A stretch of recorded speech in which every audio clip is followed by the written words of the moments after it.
Welcome back to the channel. Today I want to talk to you about my two favorite bikes that I've owned, why I like them so much, and two bikes that I did not like at all and I would not ever buy those again. And I'll talk to you about my current ride. But first I'll give you a little background on what I'm looking for in a bike and why I buy certain bikes. So I grew up on singles and dual sports, and those bikes are, essentially dirt bikes that you can ride on the street, and I rode them everywhere. The woods, sand, mud, street, gravel, everywhere. Learned how to ride off-road in those early years, and I don't ride so much off-road now. In fact, I don't own a dirt bike or a dual sport, and I don't ride off-road. But anyway, I have come to appreciate the upright riding position. It is the most comfortable to me, and I like the high handlebars because you have to have those on the dirt bikes because you're navigating and working technical stuff, and you have to be able to be in complete control, leveraging the bike in really tight situations. And so over time I've just come to really enjoy that. I like my feet under me on the pegs. That's real comfortable. So I tend to gravitate towards adventure bikes and naked bikes because they have the upright handlebars and the feet pegs, not out front like on a cruiser. And another thing, I don't ride cruisers, which are great bikes, because my brain has learned over all those years where the foot pegs are, and when I get an emergency situation and I have to cover the rear brake, if my right foot is out forward, then it's going to instinctively go back searching for a foot peg and a brake that isn't in that location, and that could be the difference in life and death. I mean, my hands know what to do, and the clutch is always in the same place, the handbrake's always in the same place, but on a cruiser the feet are different, and so I just don't ride those. So I like to trailer my bikes on occasion, all the time actually, because I like to explore the back roads, the blacktop. I like to get out and ride those all day and film the beautiful country, and video that. And so I need a bike that is light enough and short enough that I can safely get it up in the trailer. Now I ride my bike up in the trailer, and I have to be going fast enough to overcome the gait of the trailer. So if I stall on that incline, then I'm going to dump the bike and have an accident, and I could hurt myself and definitely hurt the bike. Also, I have to be going fast enough so I don't stall, but I have to be able to stop on a dime when I get into the trailer, which is a very light aluminum trailer. It's not much longer than the motorcycle, and when I get up over the gate, I have to stop immediately so that I don't go over the front of the trailer, and the bike wants to dump when I stop that fast, so I've got to be able to plant firmly. So a bike that's 36 inches tall, 35 inches tall is just going to be too tall for me. I'm not going to be able to plant firmly. So I like bikes that are under 500 pounds and that are no higher than 33 inches or so, and in seat height. So that's what I'm looking for in a bike, and I can load my bike up on the trailer Friday night, get up Saturday morning, drive an hour and a half any direction I want, and unload my bike in a park or somewhere where they're not going to mess with my vehicle, and they don't care that I'm parked there all day. Nobody's going to complain, and I just explore that countryside. Also, I'm not one to put panniers and saddlebags on a bike and load that thing up. It takes away from the aesthetics of the bike to me. I don't like that look. I don't like the weight, how the weight of the bike changes and how the handling changes due to all that weight on the back. And I just prefer to trailer my bike to a location and camp or stay in a hotel and explore that area. And I can take, from camping, I can take really nice equipment and more comfortable equipment and really enjoy, and that's what it's all about, right? It's enjoyment. It's not about the video or impressing someone or any other reason. It's about enjoying the trip. And so, I can carry a cot or a couple of air mattresses and stack on top of each other, and that is just, it's like a bed. And so I found that really works well. And I can carry whatever food in the ice chest I want and cook and do things. So anyway, that's my riding style and what I'm looking for and how I make my decisions. Now, the two best bikes that I have ever owned were the Triumph Tiger 800, which is a adventure bike, and the Suzuki Vstrom 1000, which is also an adventure bike. The 800 is better suited for shorter riders, and the Vstrom, it's way up there on that seat.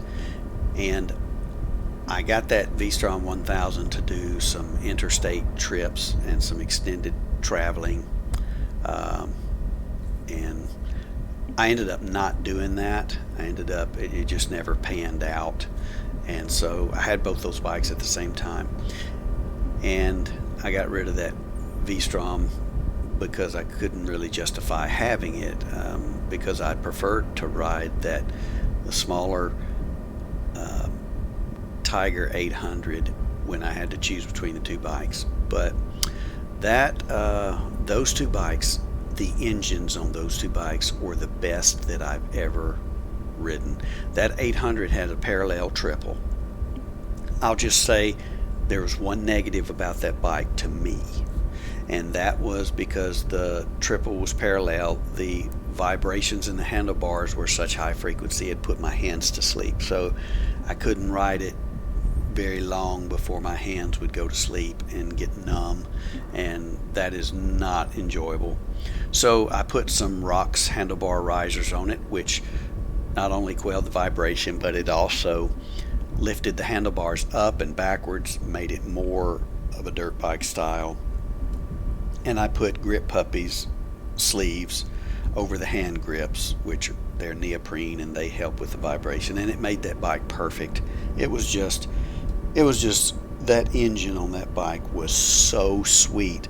I couldn't tell whether I was in 5th or 6th gear. I just roll the throttle in 6th gear from 3,000 RPM, and it pulled just like it was in 5th gear, and there was no hesitation. It was mapped perfectly, and it was just wonderful bike.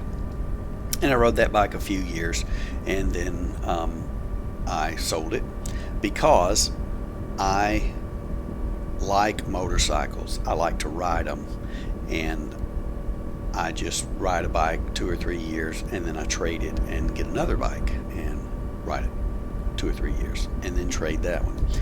And so always looking for that perfect bike. And now in hindsight, I've had enough bikes, so many bikes, that I can say that Triumph Tiger was as close to perfect as I've ever come.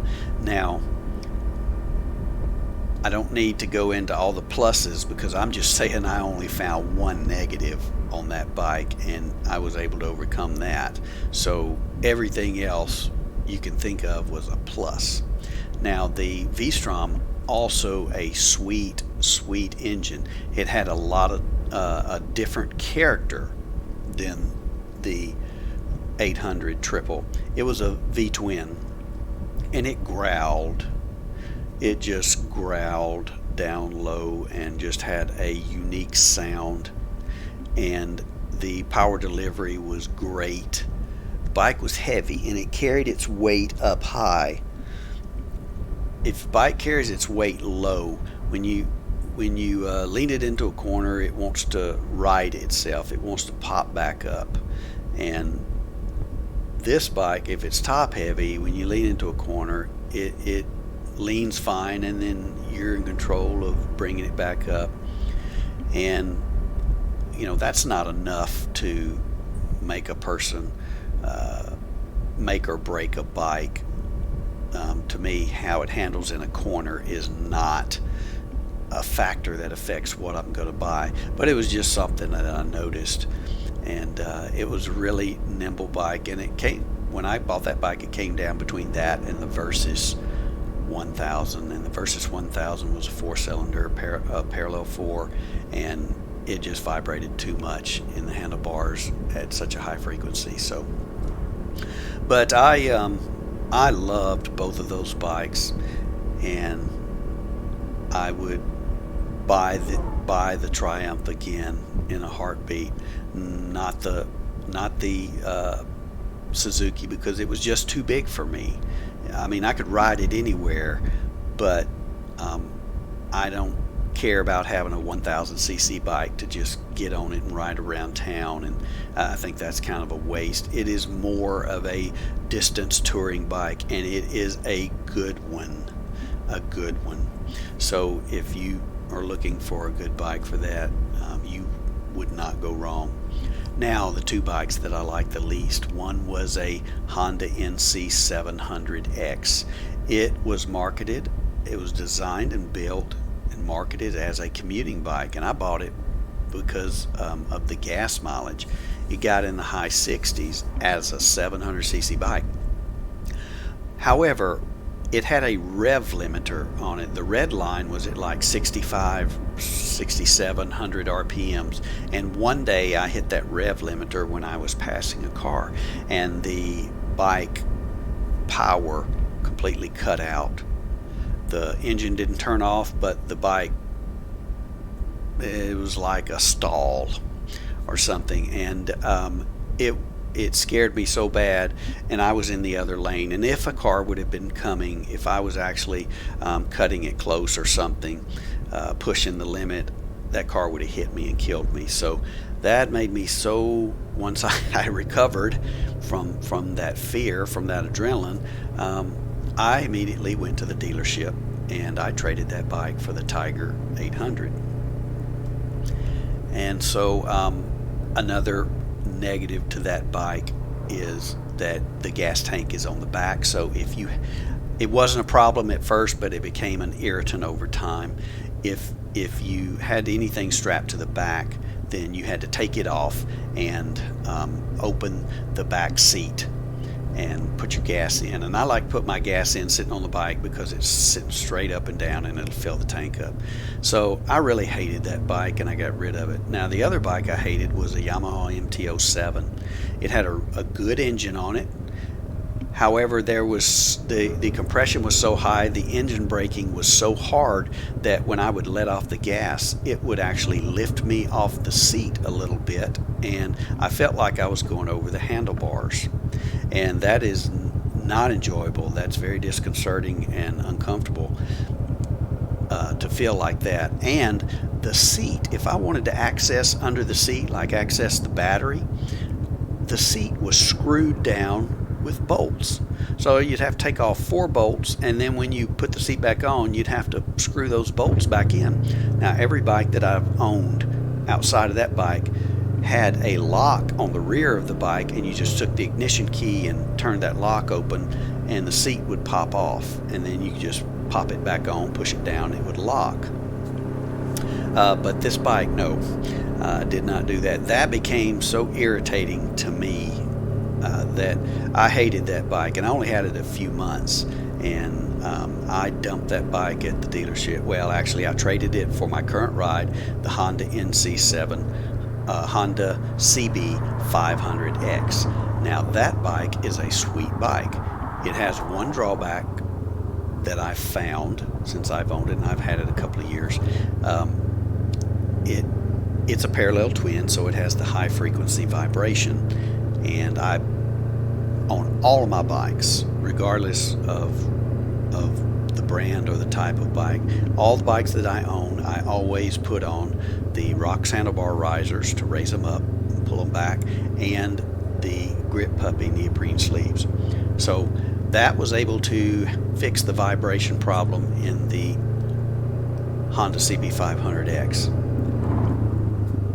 And those parallel twins tend to do that. The higher in the RPM range you go, the vibration is really high frequency. Now, the vibration on the Vstrom 1000 was not bad at all. It was very low frequency, and I really enjoyed the feel of that engine on my hands, on the hand grips. It felt really good, but the high frequency makes my hands numb. So I currently ride that CB500X. It is a great bike. It gets mid-60s in the gas mileage. It has plenty of power. I've ridden it on the interstate a couple of times just to get from one back road to another, not actually taking it for a trip on the interstate, and it did fine. I would not ride that bike all day on the interstate. It would just be working too hard. It wouldn't blow the engine up or anything like that, and it could certainly do it. It just wouldn't. If I was going to ride the interstate traveling, and I would not buy a 500cc bike for that. I would get